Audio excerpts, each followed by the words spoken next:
দুপুর 12টার খবর দিনভরের শুরুতেই নজর রাখবো এসআইআর এর একেবারে শেষ লগ্ন বলা যায়। গতকাল অবধি হিয়ারিং এর লাস্ট ডেট ছিল, তারপর জানানো হয়েছিল, আবেদন করা হয়েছিল যাতে হিয়ারিং এর ডেট বাড়ানো হয়। আজও শুনানি চলছে, আগামী 7 দিন যাতে হিয়ারিং এর ডেট বাড়ানো হয়। কিন্তু এসআইআর এর তো একেবারে শেষ লগ্ন বলা যায়। সেই শেষ লগ্নে এসে রাজ্যের দাবিতে মান্যতা দিল নির্বাচন কমিশন। কি ডমিসাইল সার্টিফিকেট অ্যাকসেপ্ট করা হবে এসআইআর এ নাম তোলার ক্ষেত্রে। ডমিসাইল সার্টিফিকেট কি? পার্মানেন্ট বাসস্থানের জন্য, একেবারে স্থায়ী বাসস্থানের শংসাপত্র, পার্মানেন্ট রেসিডেন্সিয়াল সার্টিফিকেট, তাকেই ডমিসাইল সার্টিফিকেট বলা হয়। তো এসআইআর এ যদি নাম তুলতে হয় তাহলে এই ডমিসাইল সার্টিফিকেট এবার থেকে অ্যাকসেপ্ট করা হবে, জানালো একেবারে এসআইআর এর শেষ লগ্নে এসে রাজ্যের দাবিতেই মান্যতা দিল নির্বাচন কমিশন। ডোমিসাইল সার্টিফিকেট যেটা আমাদের রেজিস্টার্ড আছে সব জায়গায় অ্যাকসেপ্টেড হচ্ছে, বাংলায় বলছে হবে না।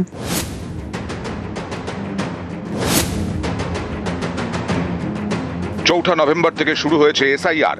শেষ লগ্নে এসে রাজ্যের দাবি মেনে নিল নির্বাচন কমিশন। শনিবার জানালো এসআইআর এর নথি হিসেবে গ্রহণযোগ্য ডমিসাইল সার্টিফিকেট। পশ্চিমবঙ্গে এসআইআর এর গ্রহণযোগ্য নথিগুলির তালিকায় ছিল না ডমিসাইল সার্টিফিকেট। ডমিসাইল সার্টিফিকেট অর্থাৎ স্থায়ী বাসস্থানের শংসাপত্র। কেউ একই ঠিকানায় 15 বছরের বেশি বসবাস করলে স্থায়ী শংসাপত্র দেয় রাজ্য সরকার।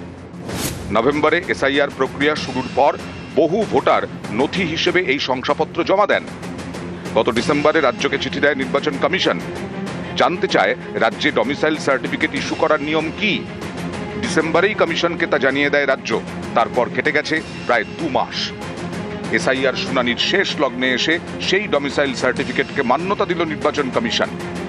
কমিশনের তরফে জানিয়ে দেওয়া হয়েছে 1999 সালের 2রা নভেম্বর এবং তার পরবর্তী সময়ের সংশোধনী অনুযায়ী জেলা শাসক, অতিরিক্ত জেলা শাসক, মহকুমা শাসক এবং কলকাতার ক্ষেত্রে কালেক্টরের দেওয়া স্থায়ী বাসস্থানের সার্টিফিকেট গ্রহণযোগ্য। বিডিও, পঞ্চায়েত প্রধান অথবা পুরসভার চেয়ারম্যানের দেওয়া সার্টিফিকেট গ্রহণযোগ্য নয়।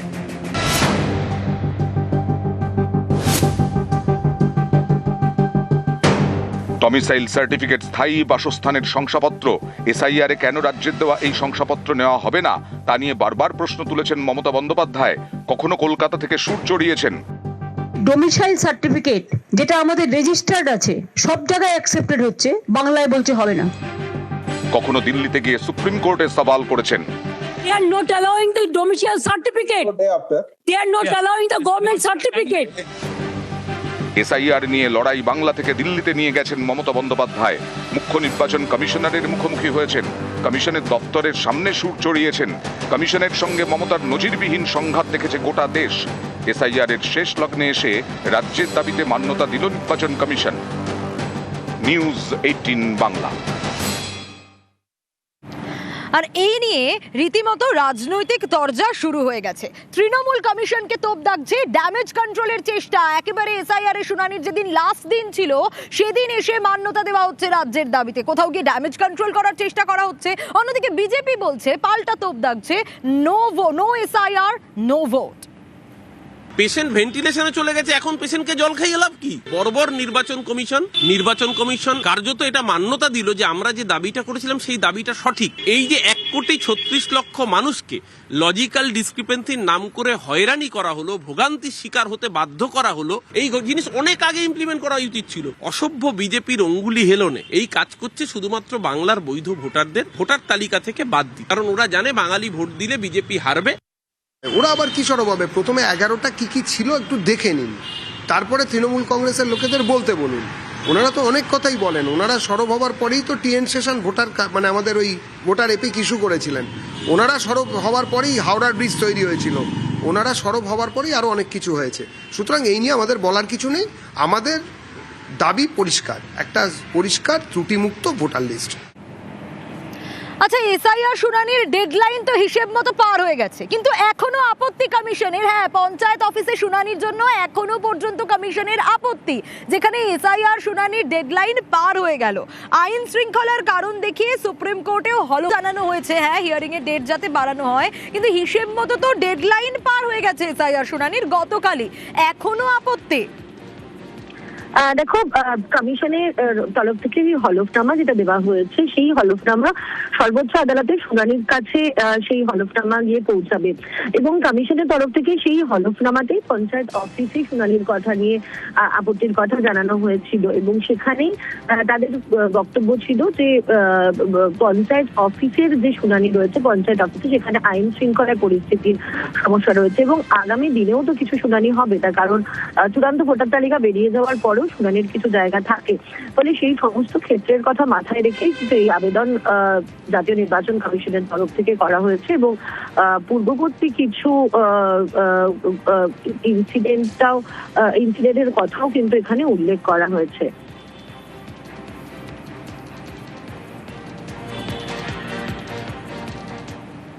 নানা জায়গায় নানা হয়রানির অভিযোগ এই এসআইআর কে কেন্দ্র করে। শুধু তাই নয়, হিয়ারিং এর জন্য আবেদন জানানো হয়েছে যাতে ডেট আরো বাড়ানো হয়। কি হবে, কতদিন ডেট বাড়ানো? শনিবার এসআইআর শুনানির শেষ দিন ছিল, আবেদন করা হলো যাতে আরো সময়সীমা বাড়ানো হয়, 7 দিন মতো বাড়ানো হয়। কিন্তু হয়রানি, এসআইআর হয়রানির অভিযোগ কি কম আসছে? না, দিকে দিকে সেই হয়রানির অভিযোগ রয়েছে।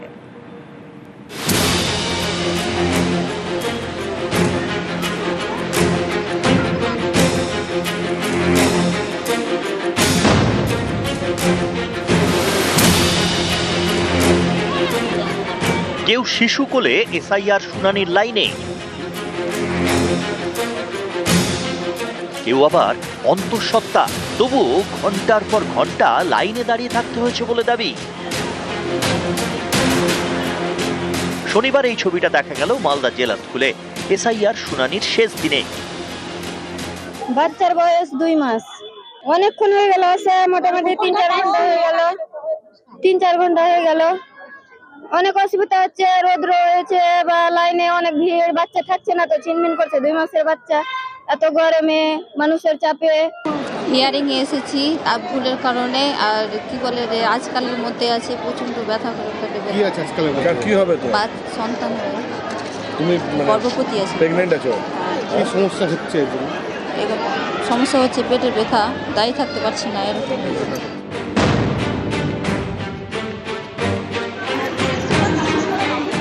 শুনানিতে লম্বা লাইন, ভিড়ে ভিড়।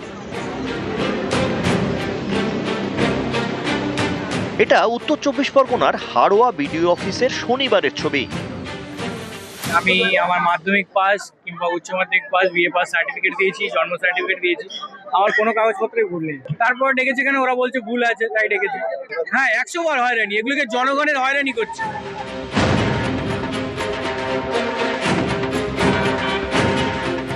পার্বতী চক্রবর্তী উত্তর 24 পরগনার দেগঙ্গার বাসিন্দা। শনিবার তিনি হাড়োয়া বিডিও অফিসে শুনানিতে যান। তাঁর দাবি, এ নিয়ে তাকে 4 বার ডাকা হয়েছে। ভোটার তালিকা থেকে নাম বাদ যাওয়ার আশঙ্কায় এদিন শুনানিতে গিয়ে কেঁদে ফেলেন পার্বতী চক্রবর্তী। ওরা তো মুখের ওপরেই বলে দিচ্ছে যে নাম উঠবে না। কেন উঠবে না? কেন বলছে এই কাগজপত্র হবে না। আমরা তো দিদিমার কাছেই মানুষ। আপনার বাবা মা ছোটবেলায় মারা গেছে, আমার বোনের হয়ে গেছে, তা আমার হচ্ছে না কেন? আমি তো চিন্তায়, আমি খাওয়া দাওয়াই ছেড়ে দিয়েছি। আমার কি হবে? আমার নামটা যাতে উঠে যায়, হাত জোড় করে বলছি। আমি আর এই নিতে পারছি না, আমার এমনি শরীর খারাপ। নিউজ 18 বাংলা।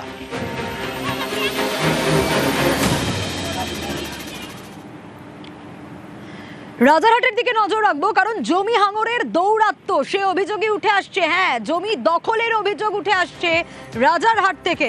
ক্লাব লাগোয়া মাঠ, জলাশয় দখলের চেষ্টার অভিযোগ উঠে আসছে। একেবারে প্রমোটিং এর ছকে নাকি দখলের চেষ্টার এই অভিযোগ। জবরদখলে বাধা দেওয়ায় স্থানীয়দের মারধর, হুমকিরও অভিযোগ। ঠিক কি অভিযোগ, আগে সেটা শুনি। এই জায়গাটা আমাদের ছিল, তারপরে এখানে সব দাদারা এসছে টাকা খেয়ে, বলি যে এই জায়গাটা আমরা ঘিরবো। আজাদ দাদা এসেছিল, তারপরে বেনু এসেছিল।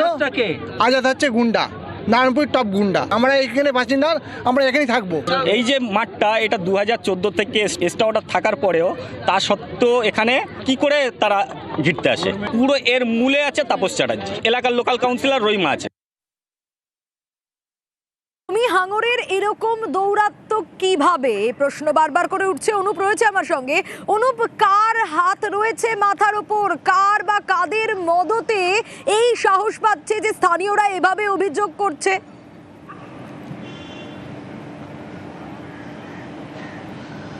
তো বিধাননগর পৌরসভা 2 নম্বর ওয়ার্ড, এই 2 নম্বর ওয়ার্ডের বেড়াবেড়ি দক্ষিণ পাড়া এলাকা, এখানে কিন্তু একেবারে বিঘার পর বিঘা যে মাঠ, এই মাঠ দখলের অভিযোগ উঠছে। মাঠ নয়, মাঠের মধ্যে জলাশয় রয়েছে, এই অভিযোগ উঠছে কিন্তু একেবারে আজাদের বিরুদ্ধে অভিযোগ উঠছে, এলাকার দুষ্কৃতী বলা হচ্ছে তার বিরুদ্ধে অভিযোগ উঠছে। এবং তিনি কিন্তু একেবারে বিধায়ক, যিনি তৃণমূল বিধায়ক সেখানকার তাপস চট্টোপাধ্যায়, তার ঘনিষ্ঠ লোকের বিরুদ্ধে অভিযোগ উঠছে। গতকাল দিনভর কিন্তু এই ঘটনা, সেই ঘটনায় উত্তেজনা পরিস্থিতি তৈরি হয়। এখানকার মানুষজন তারা প্রথমে একেবারে এই নিয়েই বিক্ষোভ দেখায় সামিল হয়, কারণ মাঠ এবং জলাজমি তারা কিন্তু ভরাট করতে দেবে না, এই নিয়ে কিন্তু একেবারে বারবার বলা হচ্ছিল। তাদের এই মাঠ বহু পুরনো মাঠ, সেই মাঠ দখল করে নেওয়া হচ্ছে বলে এমনটাই জমি হাঙ্গরদের বিরুদ্ধে অভিযোগ করা হচ্ছে। এর পরবর্তী ক্ষেত্রে যখন খবর পায় উত্তেজনামূলক পরিস্থিতি, এবং সেখানে দেখা যায় যে সকাল থেকেই বাঁশ এবং অন্যদিকে টিন নিয়ে ঘেরার কাজ চলছিল।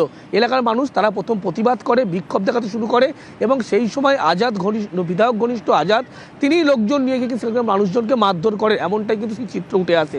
এর পরবর্তী ক্ষেত্রে লক্ষ্য করা যায় নারায়ণপুর থানার বিশাল পুলিশ বাহিনী তারা ঘটনাস্থলে গিয়ে ঘটনাস্থলে পরিস্থিতি সামাল দেয়, এবং খবর পাওয়ার পরেই যে বিধায়ক তাপস চট্টোপাধ্যায় তিনি সেখানে পৌঁছন, এবং তাকে গোটা বিষয়টা আগে জানানো হয়েছিল, তিনি কর্ণপাত করেনি বলে বারবার অভিযোগ করা হচ্ছিল।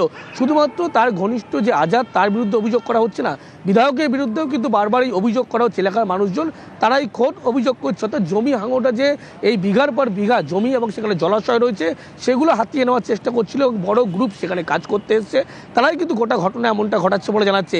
এবং যার বিরুদ্ধে অভিযোগ করছে তিনি কিন্তু সেখানকার যিনি বিধায়ক তাপস চট্টোপাধ্যায় তার ঘনিষ্ঠ আজাদের বিরুদ্ধে অভিযোগ উঠছে। যদিও তিনি গোটা ঘটনা নিয়ে জানিয়েছেন, তিনি খতিয়ে দেখছেন বিষয়টি, তার বিরুদ্ধে যে অভিযোগ সেটা ভিত্তিহীন অভিযোগ, বিরোধীরা অভিযোগ করছে এমনটা জানাচ্ছে। কিন্তু এই যে মাঠের ঘটনা সেটা দেখি এই গোটা বিষয়ে বিধায়কের ঘনিষ্ঠর বিরুদ্ধে অভিযোগ, বিধায়কের মদতের অভিযোগ, বিধায়ক অস্বীকার করছেন সব কিছু, কি বক্তব্য তার দেখি।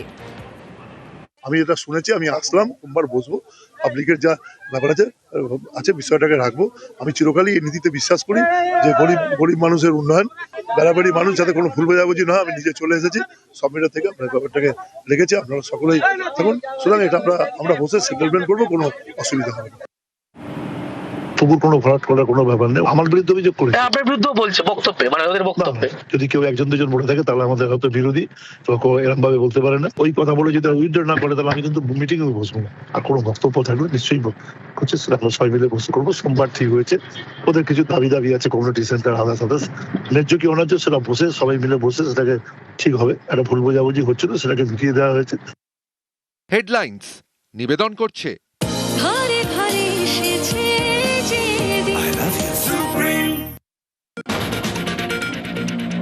এসআইআর শুনানি ডেডলাইন পার, আইন শৃঙ্খলার কারণ দেখিয়ে পঞ্চায়েত অফিসে হিয়ারিং এ আপত্তি কমিশনের। ব্রেকদৌলার মামলায় সুপ্রিম কোর্টে হলফনামা, ইটাহার ফারাক্কা চাকুলিয়ার ঘটনার উল্লেখ করে নির্দেশ পুনর্বিবেচনার আর্জি, কাল ফের শুনানি। এসআইআর ডোমিসাইল সার্টিফিকেট গ্রহণযোগ্য, শুনানি শেষ দিনে মানল জাতীয় নির্বাচন কমিশন। ডিএম, এডিএম, এসডিওদের ইস্যু করা স্থায়ী বাসস্থান শংসাপত্রকে মান্যতা, সিইওকে জানিয়ে দিল জাতীয় নির্বাচন কমিশন।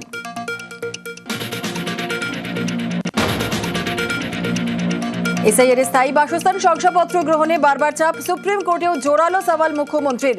অবশেষে কমিশনের ডোমিসাইল সার্টিফিকেটে ছাড়পত্রের তুঙ্গে তরজা। এখন ড্যামেজ কন্ট্রোলের চেষ্টা, কমিশনকে তোপ তৃণমূলের। নো এসআইআর নো ভোট, পাল্টা বিজেপির।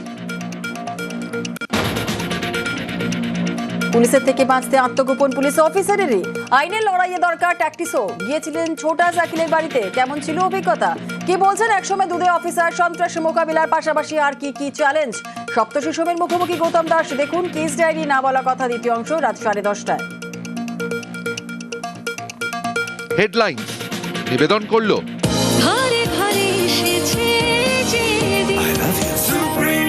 সহ নিবেদন করলো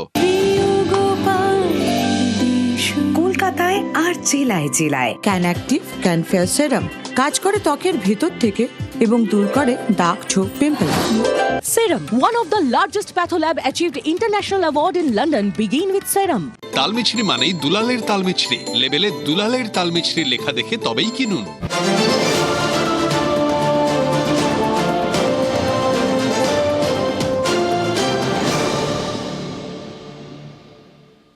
এসআইআর এর শেষ লগ্নে এসে রাজ্যের দাবিতে মান্যতা নির্বাচন কমিশনের।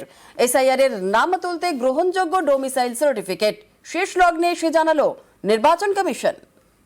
ডোমিসাইল সার্টিফিকেট যেটা আমাদের রেজিস্টার্ড আছে সব জায়গায় অ্যাকসেপ্টেড হচ্ছে, বাংলায় বলছে হবে না।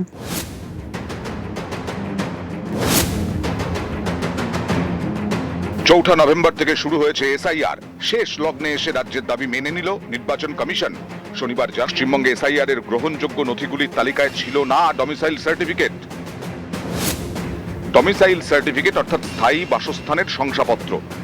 কেউ একই ঠিকানায় 15 বছরের বেশি বসবাস করলে স্থায়ী শংসাপত্র দেয় রাজ্য সরকার। নভেম্বরে এসআইআর প্রক্রিয়া শুরুর পর বহু ভোটার নথি হিসেবে এই শংসাপত্র জমা দেন।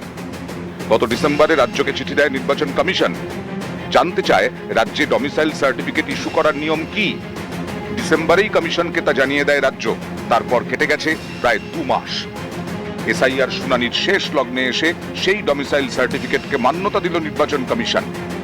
কমিশনের তরফে জানিয়ে দেওয়া হয়েছে 1999 সালের 2রা নভেম্বর এবং তার পরবর্তী সময়ের সংশোধনী অনুযায়ী জেলা শাসক, অতিরিক্ত জেলা শাসক, মহকুমা শাসক এবং কলকাতার ক্ষেত্রে কালেক্টরের দেওয়া স্থায়ী বাসস্থানের সার্টিফিকেট গ্রহণযোগ্য। বিডিও, পঞ্চায়েত প্রধান অথবা পুরসভার চেয়ারম্যানের দেওয়া সার্টিফিকেট গ্রহণযোগ্য নয়।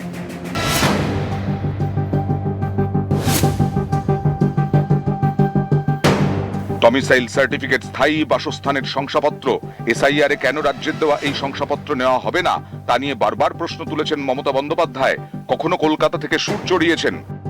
ডোমিসাইল সার্টিফিকেট যেটা আমাদের রেজিস্টার্ড আছে সব জায়গায় অ্যাকসেপ্টেড হচ্ছে, বাংলায় বলছে হবে না। কখনো দিল্লিতে গিয়ে সুপ্রিম কোর্টে সওয়াল করেছেন। They are not allowing the domicile certificate. They are not allowing the government certificate. SIR নিয়ে লড়াই বাংলা থেকে দিল্লিতে নিয়ে গেছেন মমতা বন্দ্যোপাধ্যায়। মুখ্য নির্বাচন কমিশনারের মুখোমুখি হয়েছেন। কমিশনের দপ্তরের সামনে সুর চড়িয়েছেন। কমিশনের সঙ্গে মমতার নজিরবিহীন সংঘাত দেখেছে গোটা দেশ। এসআইআর এর শেষ লগ্নে এসে রাজ্যের দাবিতে মান্যতা দিল নির্বাচন কমিশন।